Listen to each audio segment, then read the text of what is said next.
하나님께서 이처럼 사랑하신 분들과 함께하는 오성춘 목사의 오늘의 묵상을 시작하겠습니다. 오늘의 제목은 믿음은 목표 달성이 아니라 일상생활입니다. 오늘의 말씀은 빌립보서 3장 4절에서 14절입니다. 형제들아, 나는 아직 내가 잡은 줄로 여기지 아니하고 오직 한 일, 즉 뒤에 있는 것은 잊어버리고 앞에 있는 것을 잡으려고 표대를 향하여 달려가노라. 아멘. 그리스 신화의 이야기입니다. 시지포스 왕은 법을 어겨 하늘에서 쫓겨났습니다. 그는 큰 바위를 산 위로 밀어 올리는 벌을 받았습니다. 그가 바위를 꼭대기로 밀어 올리면 바위는 저절로 굴러 내려가 버립니다. 그는 쉬지 않고 바위를 굴려 올라가야 합니다. 그는 결코 성공할 수 없습니다. 제우스는 시지포스에게 영원히 반복되는 실패의 벌을 준 것입니다. 그러나 시지포스는 산 꼭대기에 그 바위를 밀어 올려놓는 것을 성공이라고 생각하지 않았습니다. 그는 바위를 산으로 미는 과정에서 행복을 찾기로 했습니다. 그는 바위를 밀어 올리는 순간순간에 정성을 다했습니다. 돌이 굴러 내려가도 그는 실패의 고통을 받지 않았습니다. 인간의 행복은 성공에 있는 것이 아닙니다. 사람의 행복은 과정에 있습니다.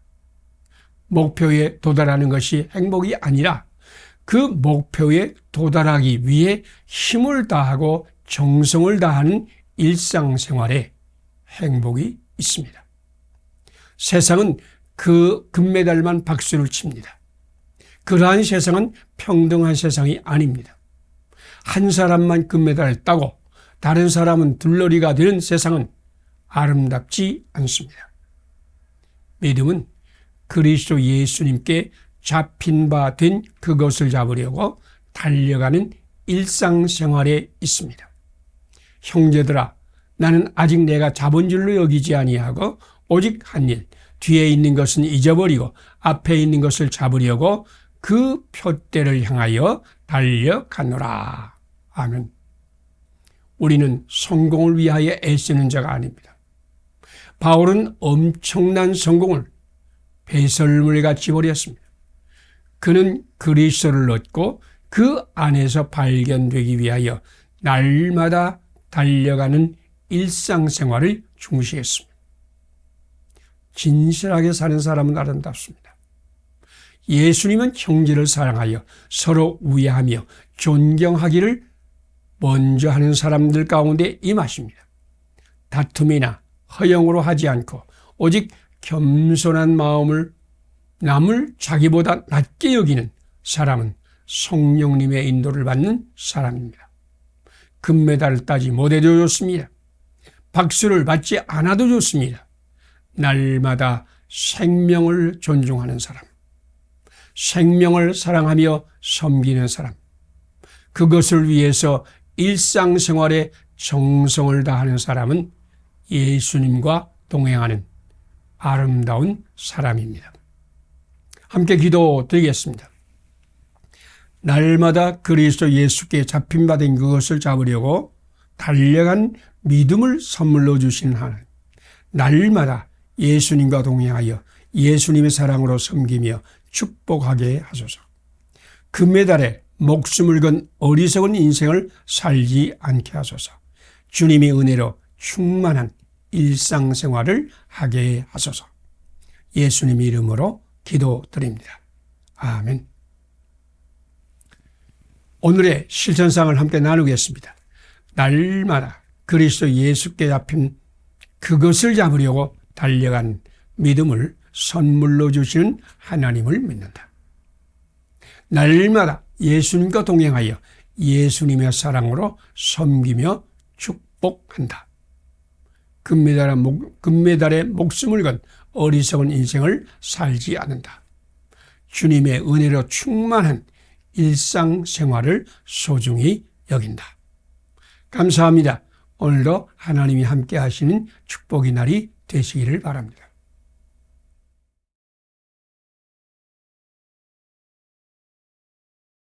하나님께서 이처럼 사랑하신 분들과 함께하는 오성춘 목사의 오늘의 묵상을 시작하겠습니다.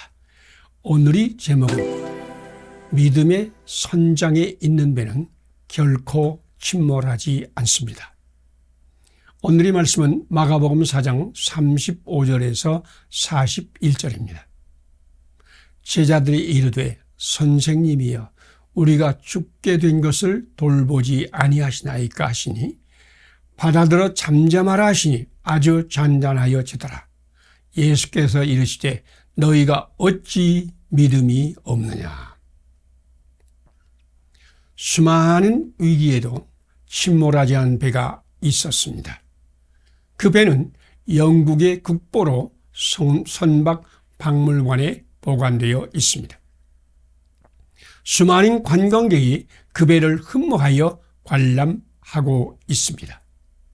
이 배는 1886년에 진수된 후에 빙하와 142번 부딪혔고 산호에 127번 충돌했으며 15번 불이 났고 폭풍 때문에 돛대가 234번 부러졌습니다. 그러나 한 번도 침몰한 적은 없습니다. 이 배의 선장은 기술이 훌륭하고 경험이 많았습니다.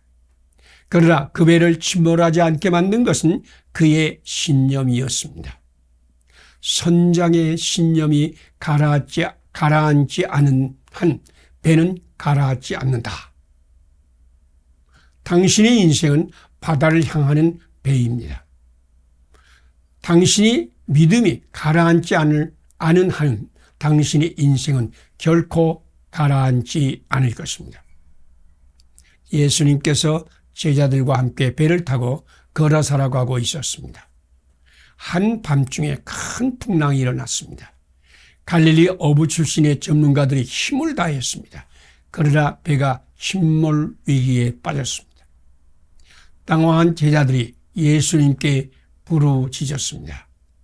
우리가 죽게 된 것을 어찌하여 안 돌아보십니까?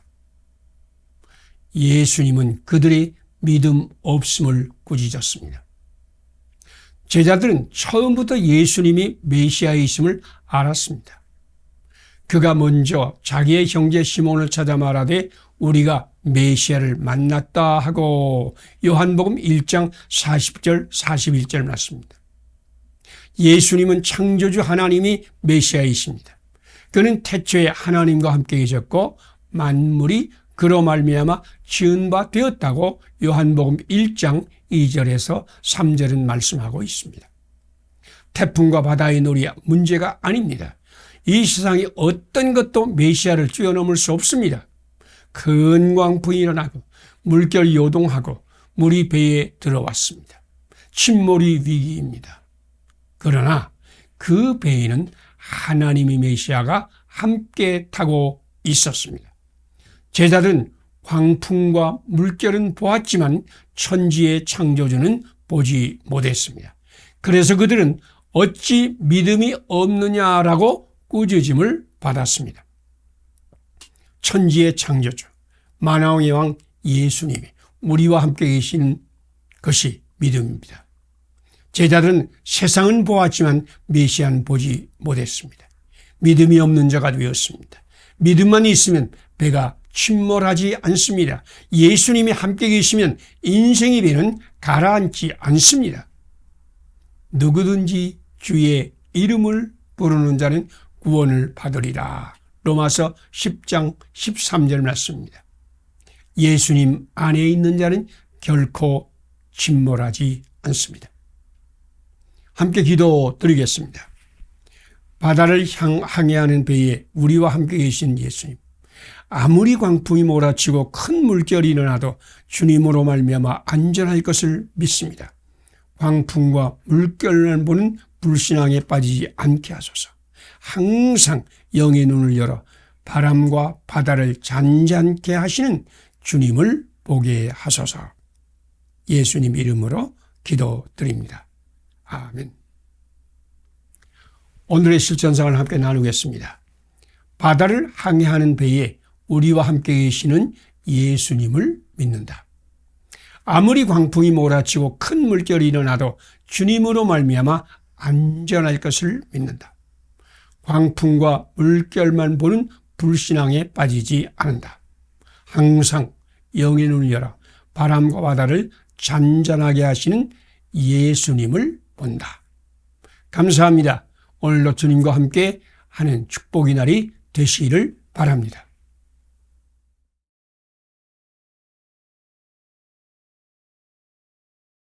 하나님께서 이처럼 사랑하신 분들과 함께하는 오성춘 목사의 오늘의 묵상을 시작하겠습니다. 오늘의 제목은 광야에서도 하나님의 영광을 즐거워하자. 오늘의 말씀은 사도행전 21장 7절에서 16절입니다. 바울이 대답하되 나는 주 예수의 이름을 위하여 결박당할 뿐 아니라 예루살렘에서 죽을 것도 각오하였노라. 아멘. 한 젊은이가 강연자에게 질문을 했습니다. 성공으로 가는 지름길이 있습니까? 강연자는 단호하게 대답했습니다. 성공에는 지름길이 없습니다. 성공은 마치 산을 오르는 일과 같습니다. 산에 오르는 길은 꼬불꼬불합니다. 정상에 도달하려면 수많은 골짜기와 낭떠러지, 바위와 절벽 등을 지나야 합니다. 등산은 정상의 기쁨만 있는 것이 아닙니다. 험산을 오르는 즐거움과 함께 꼬불꼬불한 산길에 숨겨진 아름다움을 맛보는 것입니다. 믿음을 광야의 길에 비유합니다. 믿음의 길을 광야의 험난함과 메마름, 고난과 고생이라고 생각하는 사람이 있습니다. 그렇습니다. 믿음의 길에는 광야의 험난함과 메마름이 있습니다. 고난과 고생 없이 믿음을 지킬 수 없습니다.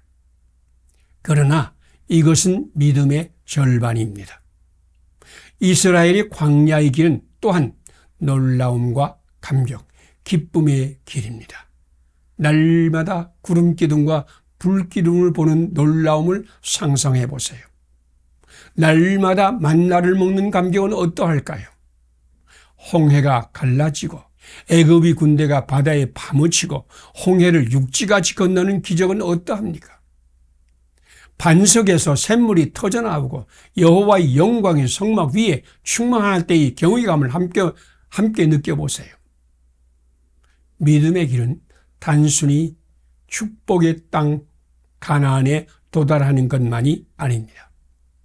광야는 험악하고 메마른 사막이요 고난과 고생의 길만이 아닙니다. 광야는 하나님의 임재요 하나님의 기적과 영광이요 하나님의 은혜의 성지입니다. 그런데도 거기에 불평과 원망과 시비와 다툼이 끊이지 않았던 이유가 무엇입니까?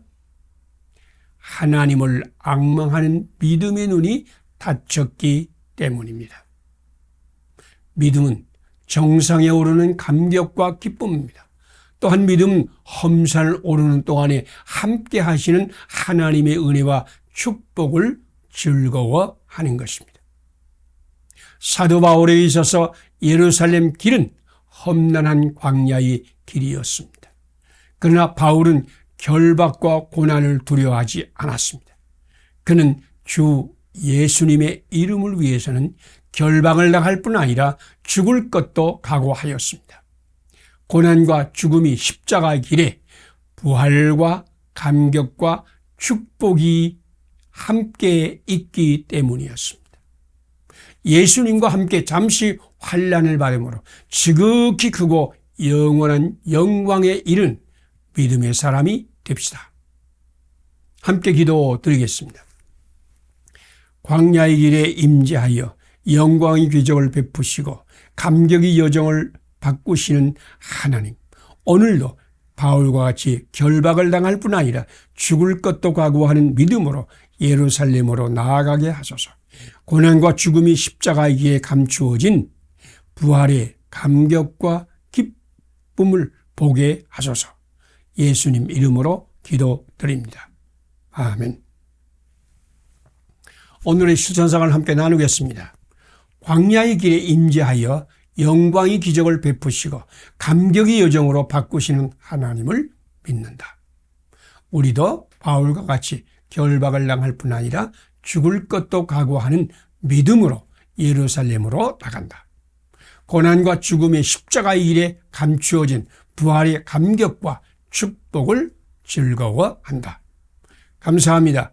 오늘도 하나님이 함께 하시는 축복의 날이 되시기를 바랍니다.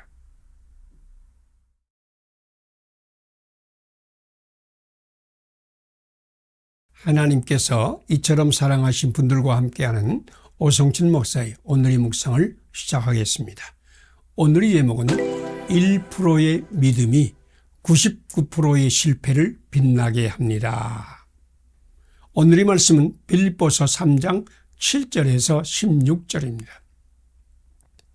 내가 그를 위하여 모든 것을 잃어버리고 배설물로 여김은 그리스도를 얻고 그 안에서 발견되려 함이니 오직 그리스도 예수께 잡힌 바 된 그것을 잡으려고 달려가노라. 아멘. 우리는 성공을 자랑하고 실패를 부끄러워합니다. 그러나 모든 성공은 실패의 터전 위에 생겨난다는 것을 아십니까? 실패는 부끄러운 것이 아닙니다. 실패는 산이 정상에 오르는 험악한 산길입니다. 일본 혼다 회사의 창업자인 소이치로는 내가 한 일 중에 99%는 실패였습니다. 성공은 단지 1%에 불과했습니다. 그 1%의 성공이 99%의 실패를 뒤집었습니다. 그의 99%의 일상은 실패했습니다. 그러나 그의 99%의 실패는 1%의 성공에 이르는 고속도로였습니다. 발명왕 토마스 에디슨은 천재는 1%의 영감에 99%의 노력이 산물이라는 말을 했습니다. 우리는 이 말을 노력이 천재를 만든다라고 해석을 합니다. 그러나 이 말은 99%의 실패를 두려워하지 말고 처음 1%의 영감을 지키라는 말입니다. 99%를 실패해도 1%의 영감을 끝까지 붙드는 자가 천재입니다. 1%의 영감으로 99%의 실패에는 빛과 영광을 얻습니다. 예수님은 제자들에게 너희 중에 누구든지 크고자 하는 자는 너희를 섬기는 자가 되고 너희 중에 누구든지 으뜸이 되고자 하는 자는 종이 되어야 하리라 라고 가르쳤습니다. 그 가르침은 예수님의 삶이었습니다. 그는 본래 하나님 본체이시나 하나님과 동등됨을 취할 것으로 여기지 아니하시고 자기를 비워 종의 형체를 가지사 자기를 낮추시고 죽기까지 복종하셨습니다. 예수님의 삶의 100%가 섬기는 자의 삶이었습니다. 종의 일생이었습니다. 예수님의 1%는 양들에게 생명을 얻게 하고 더 풍성히 얻게 하려는 것이었다고 요한복음 10장 10절을 말씀합니다. 예수님 우리를 위하여 자신을 버리사 향기로운 제물과 희생 제물로 하나님께 드렸다고 말씀하셨습니다. 바울의 삶은 끊임없이 박해를 받고 도망가고 또 도망가는 삶이었습니다. 이런 삶이 성공의 삶일까요? 그의 99%의 삶은 얻지도 못하고 온전히 이루지도 못하고 붙잡지도 못한 삶이었습니다. 그러나 그의 1%의 목적은 아주 분명했습니다. 그리스도를 얻고 그 안에서 발견되려는 것이었습니다. 그 1%가 그의 불완전한 삶을 빛나게 했습니다. 우리의 1%는 오직 예수님입니다. 오직 예수님을 품은 자는 아무리 실패하여도 어떤 고난을 받아도 세상에서 어떤 대접을 받아도 오직 예수님으로 말미암아 빛나게 될 것입니다. 함께 기도드리겠습니다. 오직 예수님을 품고 살 때 모든 일상의 삶을 빛나게 만드신 하나님, 나도 오직 예수님을 품고 살게 하소서. 어떤 실패도 어떤 고난도 어떤 대접도 합력하여 선을 이루게 하시는 오직 예수님이 나의 1%가 되게 하소서. 오직 이웃을 위한 삶을 삶으로 주님을 기쁘시게 하게 하소서. 예수님 이름으로 기도드립니다. 아멘. 오늘의 실천상을 함께 나누겠습니다. 오직 예수님을 품고 살 때 모든 일상의 삶을 빛나게 만드시는 하나님을 믿습니다. 나는 오직 예수를 품고 산다. 어떤 실패도 어떤 고난도 어떤 대접도 합력하여 선을 이루게 하시는 오직 예수님을 나의 1%가 되게 한다. 오직 예수님을 이웃에게 전하며 산다. 감사합니다. 오늘도 하나님이 함께 하시는 축복의 날이 되시기를 바랍니다.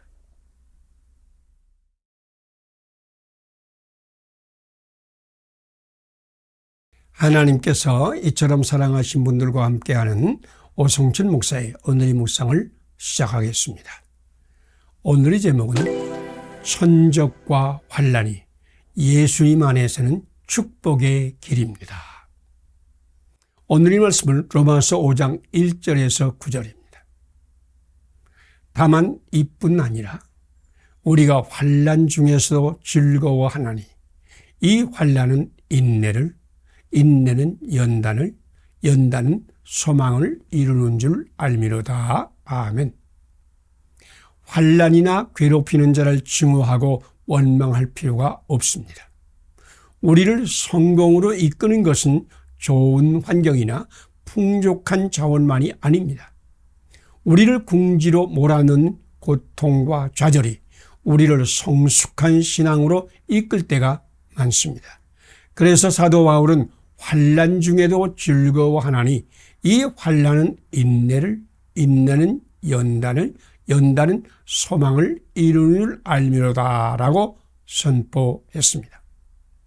한 동물학자가 아프리카의 올란차강 양 안의 영양을 연구하다 놀랐습니다. 강 동안에 사는 영양이 서안에 사는 영양보다 번식 능력이 강하고 뛰는 속도는 분당 13m 정도 빨랐기 때문입니다. 영양의 환경과 먹이는 양안이 같았습니다. 그런데 이렇게 다른 결과라니. 연구 결과 그 이유가 밝혀졌습니다. 강 동안에는 늑대가 살고 있었기 때문입니다. 늑대는 영양이 천적입니다. 동안이 영양은 천적에 대응하느라고 잠재력이 깨어나고 더 강하게 자라난 것입니다. 우리를 괴롭히는 환난, 우리의 천적이 우리를 훈련하는 하나님이 천사라는 것입니다. 요셉은 천적들과 환난 가운데서 위대한 믿음의 용사가 되었습니다. 야곱은 노년에 얻은 아들 요셉을 다른 아들보다 더 사랑했습니다. 그것을 보고 형들이 그를 미워하였습니다. 형들은 그를 이스마엘 장사꾼에게 팔았습니다. 그는 노예의 저유 아래 던져졌습니다. 요셉은 용모가 빼어나고 아름다웠습니다. 그래서 보디발의 아내에게 고난을 받았습니다. 그는 감옥에서 여러 해 고난받았습니다. 그의 천적들과 환난은 언제나 요셉을 따라다녔습니다. 그러나 그 천적과 환난은 요셉을 위대한 용사로 만드는 하나님의 고속도로가 되었습니다. 예수님도 가룟 유다의 배신, 베드로의 저주, 제자들의 버림, 이스라엘 공회의 음모와 실수, 결국에는 험악한 십자가에 죽으셨습니다. 이 모든 것은 예수님에게 고난이었고 저주였습니다. 그러나 이 고난과 저주가 생명의 부활, 구원의 소망에 이르는 하나님의 고속도로였습니다. 당신은 천적을 만났습니까? 환난 중에 있습니까? 실패를 거듭하고 있습니까? 예수님을 믿으세요. 우리 주 예수님 안에서 이 고난과 저주는 구원과 소망의 고속도로로 변할 것입니다. 함께 기도드리겠습니다. 수많은 천적과 환난의 고속도로를 통해 요셉을 위대한 신앙의 인물로 만드신 하나님, 우리도 환난과 천적을 두려워하지 않고 감사하며 기뻐하게 하소서. 예수님 안에서 모든 환난과 천적이 구원의 소망으로 변함을 믿습니다. 오래 참음의 열매로 환난을 이기게 하소서. 예수님 이름으로 기도드립니다. 아멘. 오늘의 실천상을 함께 나누겠습니다.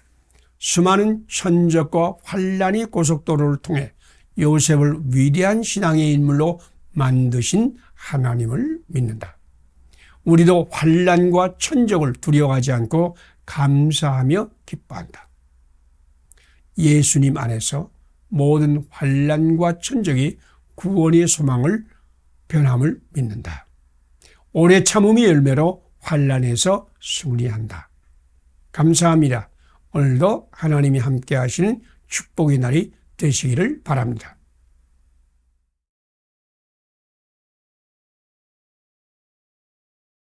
하나님께서 이처럼 사랑하신 분들과 함께하는 오성춘 목사의 오늘의 묵상을 시작하겠습니다.